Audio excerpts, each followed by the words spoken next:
Bien, hermanos, Evangelio según San Marcos, capítulo 15, verso número 42. Vamos a continuar con nuestra serie, Cristo, el siervo perfecto. Este es el tema número 67. El tema de esta mañana se titula Cristo en los hechos históricos. Vamos a analizar ahora otra parte.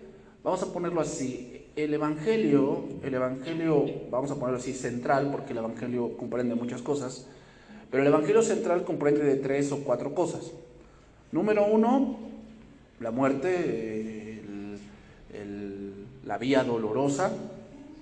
Número 2, la sepultura, que es importante esto, la sepultura. Número 3, la resurrección. Y número 4, los testigos que presenciaron esa resurrección. Pero vamos a ir centrándonos en esto, lo que es esta semana y la que sigue. Voy a tocar algunos puntos del Antiguo Testamento, o en este caso de la Biblia, donde esto ya estaba marcado que así sucedería.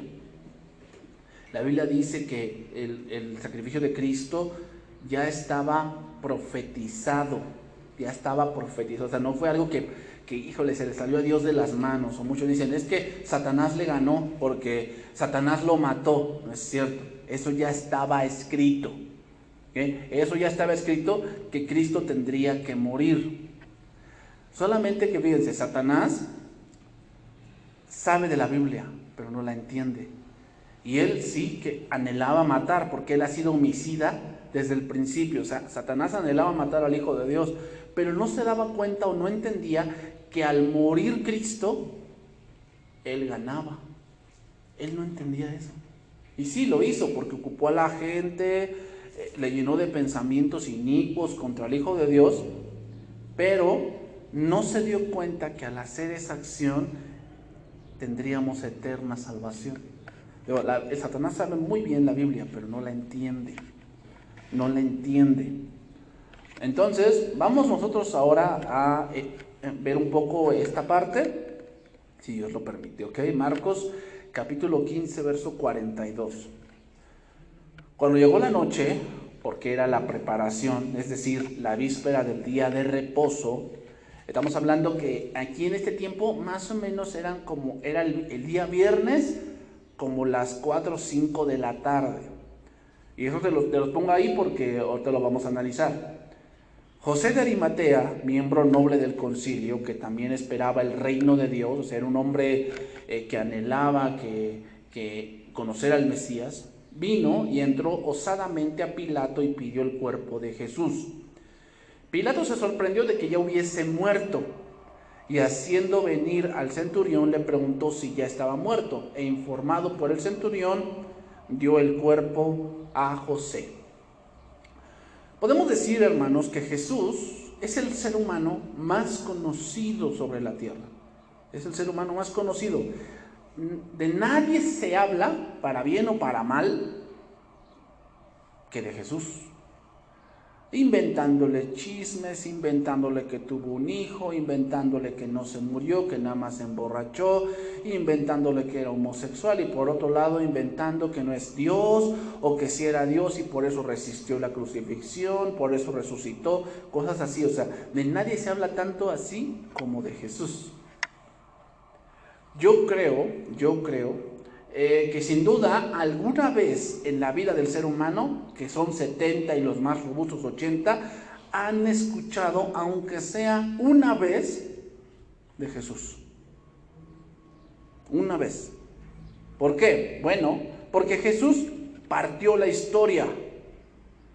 Podemos decir que es el objeto de lucha de muchos, ya que buscan que no se hable más de Él, que no se piense más de Él, o que no se enseñe más de Él.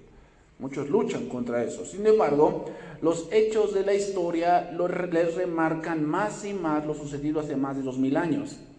Y vamos a estudiar estos hechos como los narra la palabra de Dios. Vamos a ver primera carta a los Corintios, capítulo 15, verso 3.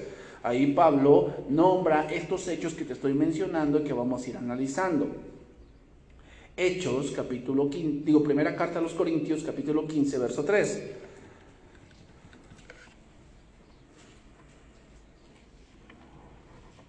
Vamos a analizar esos versos.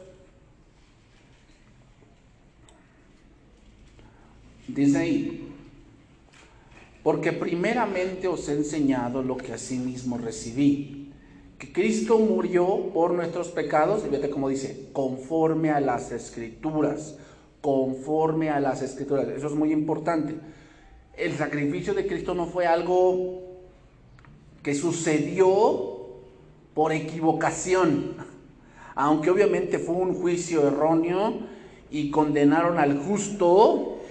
Eso no fue por equivocación, ya estaba profetizado, y que fue sepultado y que resucitó el tercer día. ¿Qué dice ahí? Conforme a las Escrituras. Ahí van 3 hechos, ¿verdad? La muerte, sepultura, resurrección de Cristo.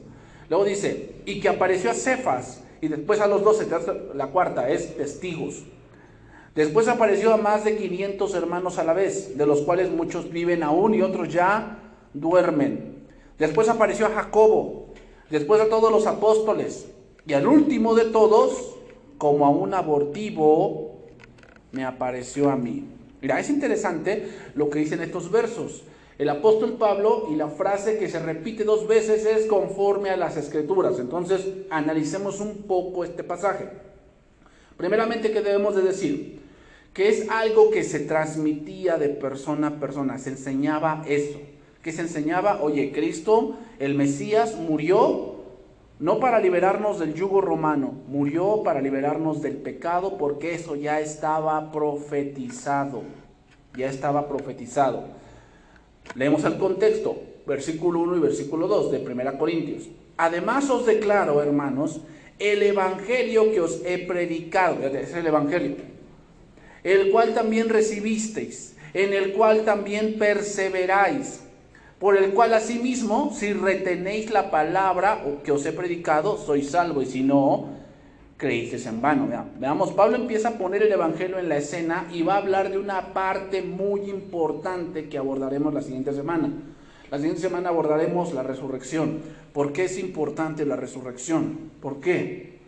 Hermanos, sin la resurrección el cristianismo no existe. El cristianismo no vale nada. El cristianismo sin la resurrección sería como las demás religiones. Por eso el cristianismo no es una religión. ¿Por qué? Porque no fue algo que se inventó, es algo que sucedió. Con el catolicismo es algo que se inventó y se fueron añadiendo muchas costumbres y muchas cosas. Así como ahorita, ¿no? Que ya el Papa Francisco dijo que no, que sí, que la iglesia debe aceptar a esas gentes que tienen ese pecado de lesbianismo y de homosexualismo, que ya los deben de aceptar. Y él piensa que porque él lo dice eso va a cambiar, cuando la Biblia dice, o sea, no estoy diciendo que no puedan venir y que les hablemos de Cristo, también requieren de Cristo. Ese es un pecado que tiene que ser perdonado y del que se tienen que arrepentir. Pero que diga una persona, es que tengo este pecado y Dios me ama así, que estás diciendo, es que yo me voy a ir al cielo porque Dios me ama así, está completamente equivocado. Porque decir que Dios lo ama así está diciendo que Dios no es justo y que Dios es un mentiroso. Porque Él dice una cosa en su palabra y al final va a suceder otra. ¿Por amor? Ese no es el amor de Dios. Dios es fiel a su palabra. Y si Él dice que esas personas no heredarán el reino de Dios, así va a ser. O sea, esas personas que prefieren su pecado que el arrepentimiento. Obviamente una persona que anduvo en ese pecado y se arrepiente, el que cree en Cristo tiene vida eterna. O sea, eso es inequívoco.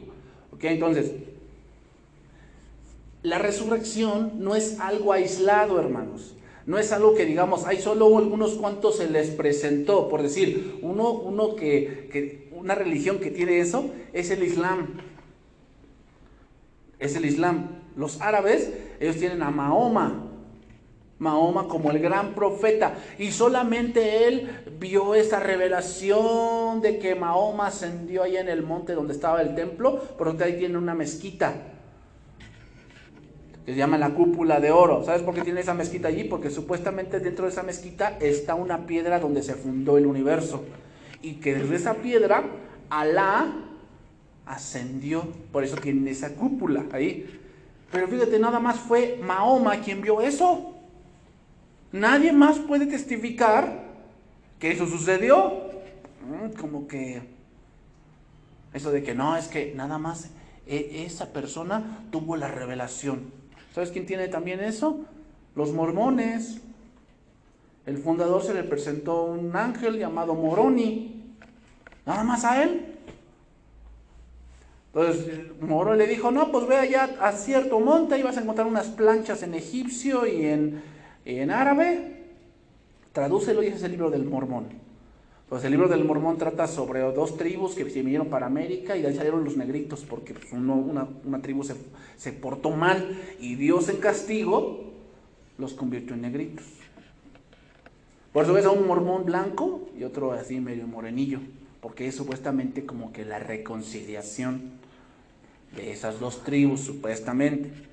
Pero después se fue a la cárcel por fraude ese hombre, y se le volvió a presentar Moroni en la cárcel, y ahora adivina qué le dijo, que podía tener más de una mujer. ¿Era? Nada más a él. Nada más a él se le presentó. O sea, ¿te das cuenta? Todo es aislado. Como que nada más a unos cuantos se les presentó. No, aquí la resurrección fue a más de 40. Entonces no podemos decir que fue un hecho aislado, que nada más los apóstoles se lo inventaron, como con las demás religiones. No, fue algo que fue público, que muchos lo presenciaron y lo vieron. Entonces, por eso el Evangelio, hermanos, es poder de Dios. ¿Por qué? Porque es algo que nadie ha hecho ni podrá hacer de nueva manera. ¿Por qué? Porque primeramente es algo que solo Dios puede hacer. También, como lo vemos, es que es algo que solo para los que son justos. Y nadie, viéndolo bajo la ley divina, es justo. Por eso nadie puede resucitar. Nadie. ¿Por qué? Porque nadie es justo. El hecho de que nadie resucite por sí mismo da cuenta a ver que esa persona murió por su pecado en su interior. Entonces, llegamos al verso 3. Porque primeramente os he enseñado lo que asimismo recibí. O sea, eso que Pablo enseñó, a él se lo enseñaron también. ¿Quiénes?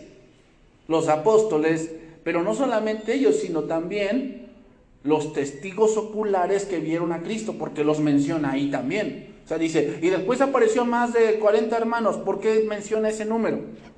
Porque obviamente los conocía.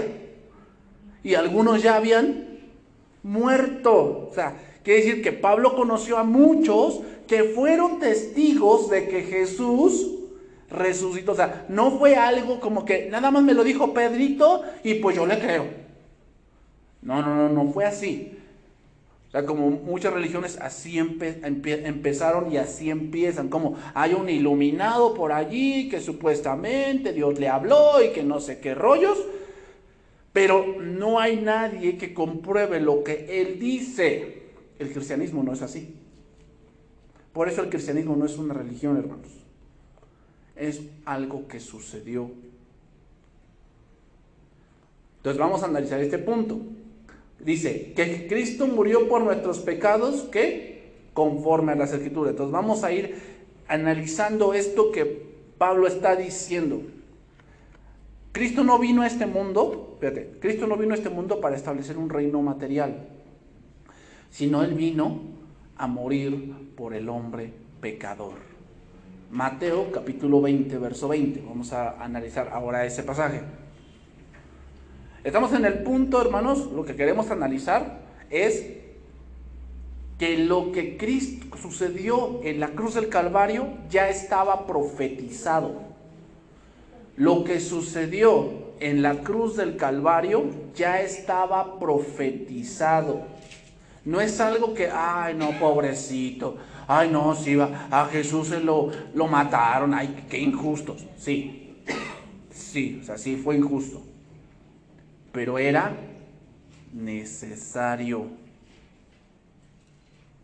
Vamos a ver, dice ahí, fíjate, capítulo 20, verso 20.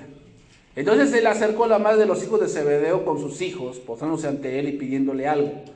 Y él le dijo, ¿qué quieres? Ella le dijo, ordena que en tu reino se sienten estos dos hijos míos, el uno a tu derecha y el otro a tu izquierda. Fíjate, quiero que veas esa palabra es interesante. No dice, ordena que cuando vengas en las nubes para establecer tu reino, no dice eso.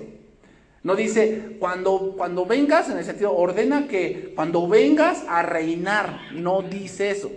Dice, ordena que en tu reino. Eso quiere decir que el pensamiento es, Cristo viene aquí para librarnos de Roma. Un día Cristo va a levantar una turba, nos va a librar de Roma y Él se va a poner a reinar. Cuando te pongas a reinar terrenalmente, ordena que mis hijos reinen uno a tu derecha, otro a tu izquierda. Es decir, en ese tiempo de los romanos, Roma fue el reino o el imperio que más se extendió territorialmente. Tanto fue así que un emperador tuvo que dividirlo. Y entonces ya hubo dos capitales. Una fue en Roma y la otra fue Constantinopla. O sea, porque el reino era mucho, no podían gobernarlo todo. O sea, no podían verlo todo porque no existían todavía aviones, todavía el transporte era a carreta y a caballo y duraba muchos días. Entonces, lo que hacían era poner, por si estaba el César en Roma, y lo que hacía era dividir las naciones conquistadas por diferentes colonias. Y entonces ponía a ciertas personas gobernando ciertos países o ciertos límites de territorio. Eso es lo que ella quería. Ella quería que sus hijos gobernaran un territorio muy grande, cuando Cristo obtuviera el poder. Entonces Jesús le dijo, no sabes lo que pides, porque ¿podéis beber del vaso con que yo he de beber y ser bautizado con el bautismo con que yo soy bautizado? Ellos le dijeron, podemos. Él les dijo, a la verdad, de mi vaso beberéis, y con el bautismo con que yo soy bautizado seréis bautizados, pero el sentaros a mi derecha y a mi izquierda no es mío darlo, sino aquellos para quienes está preparado por mi Padre. Dice, cuando los 10 oyeron esto, se enojaron contra los dos hermanos. Fíjate, quiere decir que ellos pensaban lo mismo. Ellos pensaban que el Mesías vendría a librarlos de Roma. Ese era el pensamiento y sigue siendo el pensamiento del judío. Que el Mesías tiene que venir a gobernar el mundo como un rey como David, o como Salomón, o como Roboam, o como Ezequías, o como Josías. Eso es el pensamiento que ellos tienen. Entonces Jesús llamándoles les dijo, sabéis que los gobernadores de las naciones se enseñorean de ellas, y los que son grandes ejercen sobre ellas potestad. Mas entre vosotros no será así, sino que el que quiera hacerse grande entre vosotros será vuestro servidor, y el que quiera ser el primero entre vosotros será vuestro siervo. Como el Hijo del Hombre no vino, ahí lo aclara, no vino para ser servido. O sea, a ver, olvídense que yo vengo a hacer una turba y vamos a quitar todo. Por decir, más antes de Cristo ocurrió otra historia, la historia de los macabeos. Judas Macabeo fue un levita, que fue en el tiempo en que cuando vino el helenismo, en este caso fue los griegos, y cuando murió Alejandro Magno, su reino se dividió entre sus generales. Y en especial uno, llamados los Seleucos. Los Seleucos fueron los que gobernaron toda esa parte donde ahorita está Israel. Y entonces en esa parte, queriendo exterminar, o sea, dijeron, ¿por qué no se dejan doblegar estos israelitas? O sea, ¿qué tienen que no se dejan doblegar? Y se dieron cuenta, lo que ellos tienen, mucho arraigado, es su culto. O sea, son muy religiosos. Entonces vamos a quitarles eso. Entonces empezaron a imponer cosas, y una de esas cosas fue que empezaron a sacrificar cerdos, y eso fue lo que a ellos no les gustó. Entonces Judas Macabeo se levantó contra ese tipo de prácticas. Y no fue él, sino su hijo, quien sacó a los griegos de la capital, esto es Jerusalén, y se pusieron a reinar los sacerdotes. Tanto así que en el curso de la historia hubo un reinado de una mujer. Obviamente con intrigas, como ya lo sabes, intrigas y mentiras, pero hubo un reinado de una mujer en ese tiempo de los macabeos. No está escrito en la Biblia, eso está escrito en la historia. Entonces, ese era el tipo de cosas que querían que Jesús hiciese. ¿Cuál? Como Judas Macabeo, hacer una revuelta y sacar a los romanos de Jerusalén. Eso era lo que ellos querían. Pero les dije, como el Hijo del Hombre no vino a hacer, o sea, a ver, olvídense de eso. Yo no vine a eso. Dice, sino para servir y para dar su vida en rescate de muchos. Mira, hay una doctrina por ahí que agrede este texto. Se le llama la doctrina el reino ahora. Así se llama, el reino ahora. Bueno, ¿de qué habla esta doctrina? Bueno, ellos dicen que Cristo no va a regresar hasta que la iglesia gobierne el mundo. Ellos dicen eso, ese tipo de doctrina así dice. Por lo tanto, ellos se enfocan en buscar puestos en el mundo. Se enfocan en eso, o sea, se enfocan en ser diputados, senadores, presidentes de la república, o sea, están en puestos de poder, porque Cristo no va a llegar hasta que nosotros reinemos el mundo. El problema con esa doctrina es que abandonan lo más importante por servir al mundo. Y sacan ejemplos como José, Esther, David. Pero te voy a decir algo, el punto de José, sí, José fue el segundo de Faraón y reinó Egipto, pero fue por un propósito. ¿Cuál? Salvar mucha gente. ¿Cuándo salió José de la cárcel? Cuando Faraón soñó. Porque recuerden que el sueño y dormir es un punto de que algo va a iniciar. Eso lo vimos el día jueves. Algo inicia. Dormir en la Biblia tiene varios significados, pero uno de ellos es que dormir significa un nuevo inicio. Cuando Faraón soñó, José salió de la cárcel, es decir, comenzó una nueva etapa para él. Dormir en la Biblia también es símbolo de morir. Y también cuando muere algo, cuando muere alguien en tu familia, tu vida cambia. Eso es un cambio inequívoco. Entonces, obviamente, Dios en tu vida va a ir marcando ciertas cosas que cambiaron tu vida. No sé, una relación que tal vez tú querías mucho y muere esa relación y tu vida cambia. ¿Por qué? Porque te das cuenta de que lo que tú habías planeado y todo, cambia completamente todo. A lo mejor tú te das cuenta que hay etapas en tu vida que mueren, o sea, ya nunca más serás un niño. Y esa etapa quedó atrás, murió. Entonces, hermanos, José estuvo en un puesto de autoridad por un propósito, no lo buscó él, Dios lo puso ahí. Esther, la reina Esther, que fue en el reino de los persas, ¿por qué fue elegida Esther? Por ser hermosa, pero otro punto que pasó era que la reina Basti se rebeló.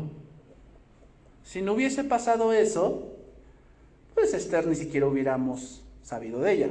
Pero ¿cuál fue el propósito por el cual Esther fue reina? Salvar al pueblo. ¿Te das cuenta? O sea, no fue de que, no, papá, pues para que venga el Mesías tengo que reinar yo. Ese es un error. Y los que tienen este tipo de doctrina son aquellos que piensan que que Dios está de mi lado porque yo estoy en un puesto de casi senador y tesorratero y toda la cosa. No, eso no dice nada. Lo único que está pasando, hermanos, es que, hay que decirlo, ese tipo de lugares son muy sucios. Y dices, no, yo me mantengo firme. Bueno, a lo mejor de eso ni hablamos. Porque Dice el dicho vulgar, ¿no? Hasta el más justo peca en arcas abiertas. Muchos dicen, no, yo no, pastor. Bueno, te sacan ahí tú tienes una necesidad y vienen contigo y te sacan el portafolio lleno de billetes. Y vas a ver cómo sientes punzadas en el corazón. Vas a ver. Y es bueno, es que Dios le pedí a Dios y me puso aquí. Bueno, sigue encontrando justificaciones, sí. Entonces, nos damos cuenta que los apóstoles pensaron lo mismo. Y esto hizo que el maestro les dijese que el verdadero propósito de su venida no era gobernar este mundo como los egipcios, los babilonios, los griegos. No, el verdadero propósito es rescatar a muchos. Es decir, no se daban cuenta que nunca el hombre ha sido libre. El hombre nunca ha sido libre, se cree libre, pero es una falsa libertad. Analicemos. El hombre hace cosas que dañan su alma, su cuerpo y su corazón, y le llama libertad. Es que soy libre, por eso fumo marihuana. Pero oye, ¿no te das cuenta de que eso a la larga te va a causar un daño? No, es que yo soy libre y yo puedo hacer lo que yo quiera.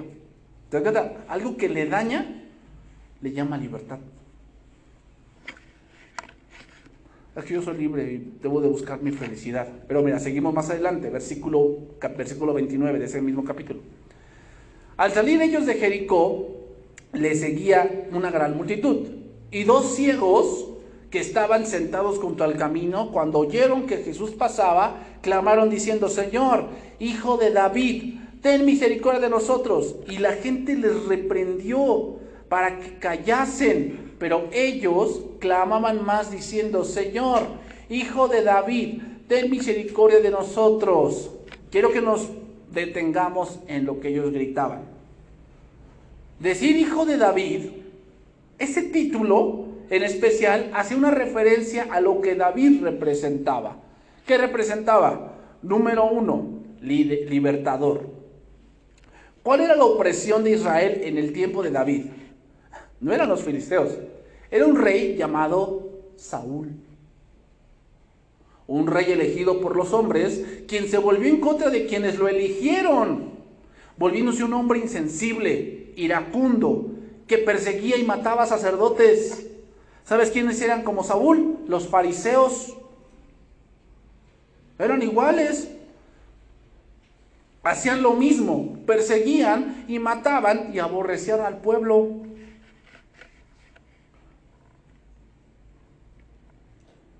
Pero supuestamente los fariseos decían que pastoreaban tanto al pueblo, pero lo que hacían era perseguirlos y matarlos. La figura de Saúl hacía ver que Cristo era como David, dándoles libertad por medio del cuidado. Número 2, David era un guerrero. Un guerrero.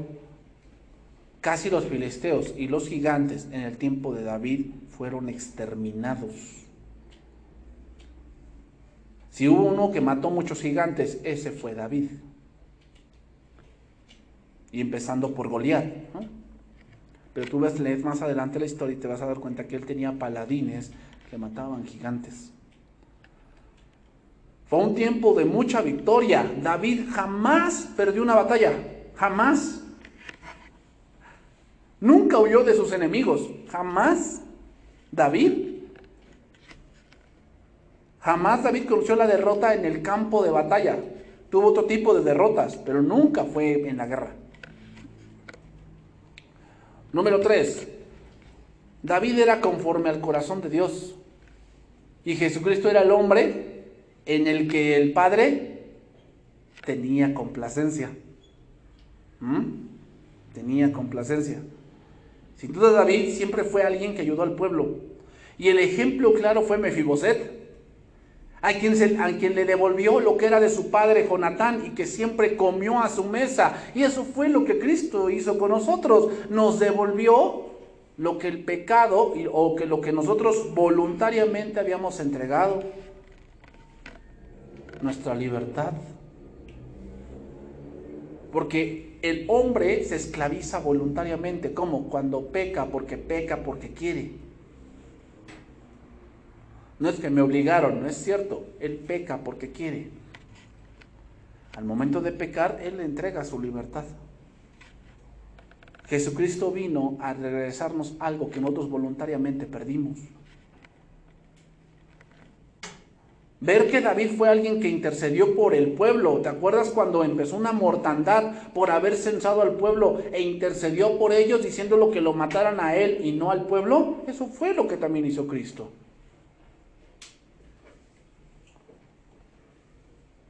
¿Te das cuenta? Hijo de David hablaba de que Cristo es aquel que como David nos va a gobernar un día. Eso significaba ese título. Cristo es como David, que lo persiguen, como Saúl perseguía a David, pero al final David fue el rey. Así también Cristo. Ahorita lo persiguen, pero al final Cristo va a reinar. Eso es lo que ellos pensaban, por eso le gritaban hijo de David. Pero les faltaba conocer a estos ciegos otra parte de Jesús, y era el Jesús Salvador. Y esto sucedió cuando fueron abiertos sus ojos. Sin duda, hermanos, el humano quiere que Dios reine, porque pide justicia, salud, dinero, estabilidad, que ya no haya desastres naturales, que se acabe la pandemia, que tenga él lo necesario para gastar en el Buen Fin, ¿va? Pero no quiere ser salvo.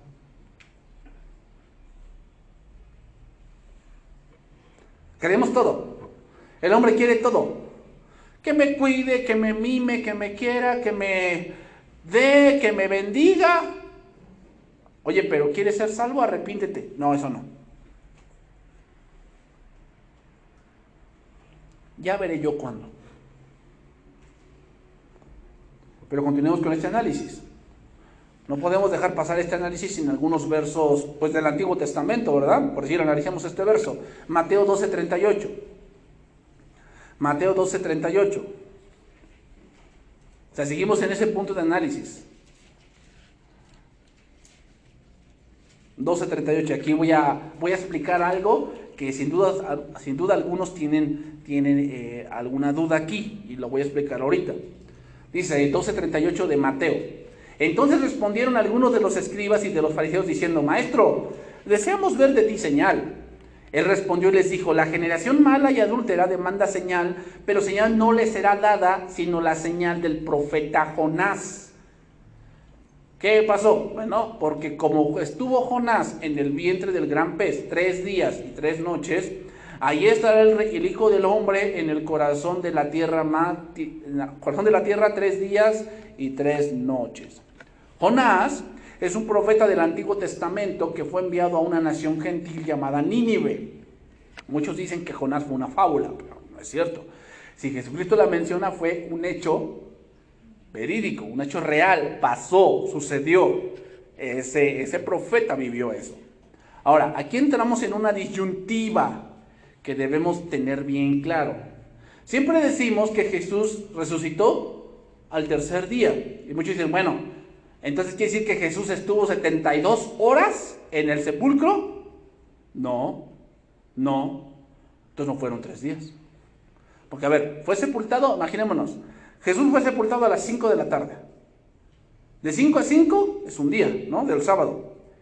Del 5 a 5 del domingo, no, pero el domingo resucitó en la mañana. ¿Cómo lo hacemos ahí? Bueno, todos lo sepultaron el jueves. Eso sería tratar de arreglar para que concuerde lo que decimos. Y no, según la historia, Jesucristo fue enterrado el día viernes, porque veíamos en el pasaje que era víspera del día de reposo, y el día de reposo es el sábado. Entonces, ¿cómo lo hacemos ahí? Entonces, haciendo cuentas, dando la cuenta es un error que muchos cometen para que les cuadre. Porque Jesús fue sepultado un viernes. Entonces ahora los judíos calculaban el día desde la puesta del sol hasta la puesta del sol. Así se calculaban los días judíos.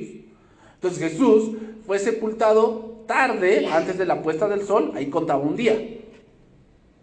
O sea, si tú eras sepultado, por decir el viernes, a las 4 de la tarde, eso ya cuenta como un día. Porque el reloj máximo del judío es el sol.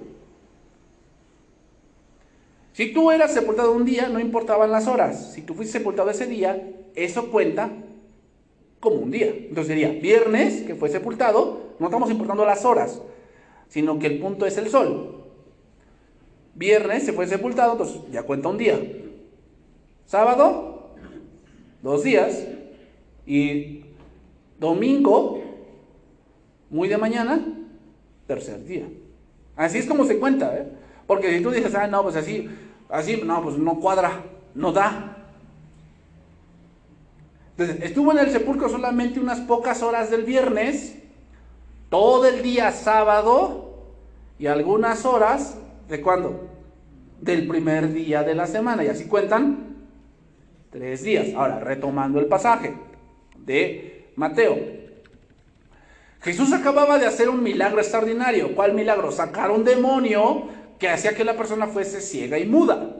Ese es el contexto. Y ahora venían los fariseos a exigir una señal mayor, algo más extraordinario. ¿Sabes qué era más extraordinario que eso? La resurrección. Y para hablar de ello no dice literalmente resurrección, sino hace referencia a un hecho ocurrido en el Antiguo Testamento. Es decir, que el hecho ocurrido en el Antiguo Testamento hacía ver que Jesucristo pasaría o moriría y estaría en un sepulcro 3 días y 3 noches. Eso ya estaba profetizado. Jesucristo mismo lo menciona, que es como Jonás. Entonces, como te lo digo, muchos dirían, bueno, pastor, aquí dice 3 días y 3 noches. Sí, y es importante que los judíos reconocían que parte del día es como si fuera un día completo. Ahí se aclaran muchas dudas que muchos a veces tienen. Es que ahí dice 3 días y 3 noches, no cuadra, no dan las horas, no es que no es por horas. Porque en ese momento los judíos no manejaban así las cosas. De modo que con esto la muerte y sepultura fue el día viernes. El día viernes fue sepultado unas pocas horas antes de la puesta del sol, entonces ya cuenta como un día. Todo el día sábado y las primeras horas del día, entonces resucitó ¿cuándo? El 3er día. Entonces, ¿lo profetizaron las escrituras? Sí, lo profetizaron. Vamos a ver un último pasaje para decir que exactamente las escrituras ya hablaban de eso. Un último pasaje, Salmo capítulo 16.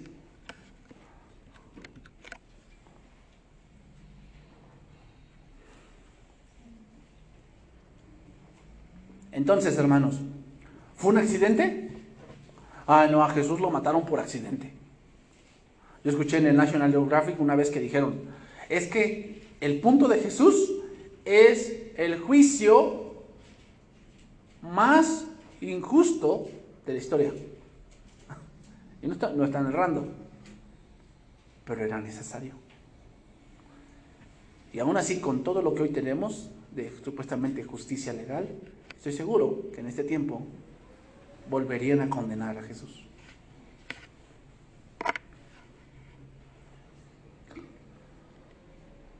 Voy a leer todo el capítulo, son pocos versículos y después vamos a enfocarnos en el verso que me interesa. Salmo capítulo 16, verso 1. Guárdame, oh Dios, porque en ti he confiado. Oh alma mía, dijiste a Jehová, tú eres mi Señor, no hay para mí bien fuera de ti. Analicemos primeramente ese verso. Cuando dice, oh alma mía, se refiere a lo que tú eres como persona. El alma es el centro de las emociones, es el centro de tu personalidad.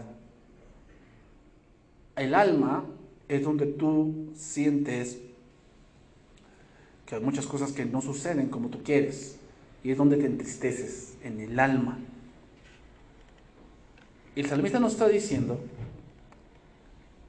que una de las maneras, cuando tú tengas un sentimiento muy grande que te está invadiendo, una de las maneras en que puedes aliviar tu alma es buscando de Dios. Esto va muy principalmente para las mujeres, porque tienen ese problema. Hay algunos hombres que también son muy sentimentales, pero más la mujer, y no es algo malo. O sea, el hecho de que hable de que sean muy sentimentales no quiere decir que sea algo malo. Lo malo es cuando tú enfocas tu sentimiento como que es la verdad. Ese es el problema, por decir, de los que tienen ideología de género. Es que yo me siento mujer. O sea, no es una realidad, no es algo científico, no es algo basado en hechos, es algo basado en sentimientos, y eso es algo que generalmente está erróneo. No puedes basar tu vida así. Entonces, cuando tú algo te esté invadiendo, principalmente las mujeres, que sientas que algo es injusto, que sientas que algo no va, algo no es así, y lloras y te jalas los cabellos, que te dejas pelón por acá y no sé qué tanta cosa, lo que debes hacer, y te jalas las uñas, ¿verdad? Te las comes como si fueran pan, y totopos y no sé qué tanta cosa, lo que debes hacer primeramente es, antes de hablarle a tu amiga y chismear, busca a Dios. Y descarga ese sentimiento en Dios. Porque los salmos fueron escritos por personas que vivieron lo mismo que tú y que yo. Personas que perdieron seres queridos, personas que perdieron hijos, personas que fueron traicionados, personas que fueron, que sentían que sus enemigos estaban encima de ellos. Así había personas en los salmos como tú y como yo. Por eso dice Eclesiastés que nada hay nuevo debajo del sol. O sea, lo que ahora estamos viviendo no es nuevo, es algo que ya pasó. O sea, pandemias hemos tenido, solamente que no había ocurrido en un tiempo más cercano. Pero la peste negra pasó, pero no la vivimos nosotros. Pero ahora que la vivimos, decimos, ay no, qué malo, o sea, nadie ha vivido como yo. No, mentira, eso ya lo vivimos. Simplemente que el hombre olvida la historia. Y es tan claro porque hasta en tu misma vida cometemos un error y a veces vamos y lo volvemos a cometer. Y dice el proverbio que no hay más necio que el que repite su necedad. Entonces, es importante que cuando tú estés invadido de un sentimiento vayas primero a Dios. En los salmos puedes encontrar muchos consejos de lo que tal vez estás viviendo, estás sintiendo. Pero no puedes llevar tu vida así, a base de sentimientos. Y principalmente tú, varón, no puedes llevar tu vida así. Tú eres el que tiene que tomar decisiones. Y tú tienes que tener la cabeza más fría. Y aún la situación que estés viviendo, tú tienes que ser un hombre centrado. ¿Por qué? Porque se requiere que tú tomes una decisión acertada y basada en un sentimiento, te vas a equivocar. Versículo 3. Para los santos que están en la tierra y para los íntegros es toda mi complacencia. Se multiplicarán los dolores de aquellos que sirven diligentes a otro Dios. No ofreceré yo sus libaciones de sangre, ni en mis labios tomaré sus nombres. Jehová es la porción de mi herencia y de mi copa. Tú sustentas mi suerte. Las cuerdas me cayeron en lugares deliciosos. Deleitosos. Y es hermosa la heredad que me ha tocado. Bendeciré a Jehová que me aconseja. ¿Te das cuenta? Empieza con un cúmulo de emociones, pero se da cuenta de que se refugia en Dios y Dios le aconseja no por una emoción, sino por la palabra. ¿Ah? Bendeciré a Jehová que me aconseja. Aún en las noches me enseña mi conciencia. Y podría hablar mucho de ese verso. Sobre el cómo nos enseña Dios a través de la conciencia. Y a Jehová he puesto siempre delante de mí, porque está a mi diestra, no seré conmovido. Se alegró por tanto mi corazón y se gozó mi alma. Mi carne también reposará confiadamente, porque no dejarás mi alma en el Seol, ni permitirás que tu santo vea corrupción. Este es el verso que vamos a analizar. Ese se le llama un verso mesiánico. Eso es un salmo mesiánico. Y ese salmo fue escrito casi 1500 años antes que Cristo viniese. Me mostrarás la senda de vida, y en tu presencia hay plenitud de gozo, delicias a tu diestra para siempre. Este salmo se le llama un mictam, se llama un mictam. ¿Qué cosa es un mictam? Un mictam es una joya de la poesía hebrea. La poesía hebrea no es como la que conocemos nosotros como aquí como españoles o como el idioma Spanish. No es así. Nosotros conocemos la historia así, ¿no? Como William Shakespeare escribió, ¿no? Que Romeo, Romeo, ¿dónde estás que no te veo? Hay una rima. En la poesía hebrea no es así. La poesía hebrea es más de paralelos. Es más de que así como esto es esto. Y así como esto es esto, ¿no? Y yo me gozaré en Jehová, más los malos, eso es un paralelo. Así es la poesía hebrea, la mayoría de ellas. Entonces, el mictam es una joya de la poesía hebrea que es poco común, pero que debemos analizar con atención porque es como una ostra que encontramos en el mar para sacar una perla. Hay un tesoro allí, en un mictam. El salmo comienza con una petición de cuidado y de andar en los caminos de Dios. Después viene una exclamación de alabanza porque sabe que no hay nadie contra Jehová. Y entramos al verso 9. Dice ahí, se alegró por tanto mi corazón y se gozó mi alma, mi carne también reposará confiadamente. El alma representa el centro de las emociones y si el alma está herida, entonces se ve reflejada en tu exterior. Y es claro decirlo, una persona que está herida en el alma, que no está contenta en el alma, puede tener una enfermedad que es mental, en el sentido de que se siente enfermo. Y se hace análisis de sangre y de orina y le sacan hasta le sacan como el COVID, ¿no? Si no sé, a los que les han hecho la prueba del COVID, les meten un hisopo acá, tocan las ideas aquí, ya, se toman una muestra y bye. Bueno, ya hay otros métodos más, ya te sacan sangre y te ven anticuerpos, pero antes así era. A varios hermanos que le han hecho eso dicen, no, me toca prueba de COVID mañana. Entonces sí, te van a tocar las ideas. Sí, te meten ahí el cotonete ahí. Bueno, aunque te hagas todo eso, va a salir negativo y te van a decir que usted no tiene nada. Y muchos su enfermedad no es en el punto físico, es que es en el alma, que no ha logrado sanar. Porque solamente eso se sana en Cristo.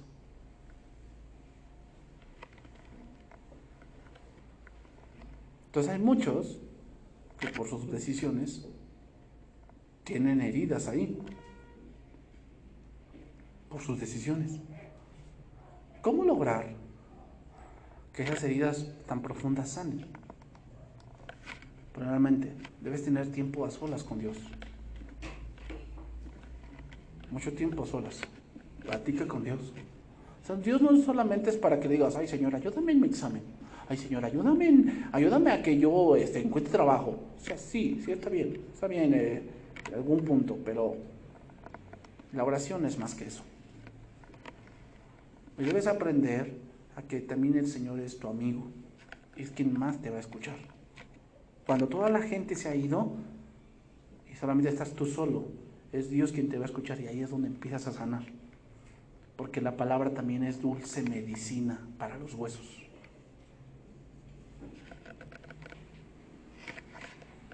Hay muchos que les hace falta eso. Por eso no avanzan en su vida. Porque les hace falta eso. Piensan que se van a sanar quejándose. No. Quejándote es como la pus que está ahí en la herida y que no la deja sanar. Ay, no, es que me tocó este marido, me tocó esta esposa y ay, no, y te la vives quejándote. ¿Y eso de qué sirve? ¿En qué te va a ayudar que te estés súper quejando y todo?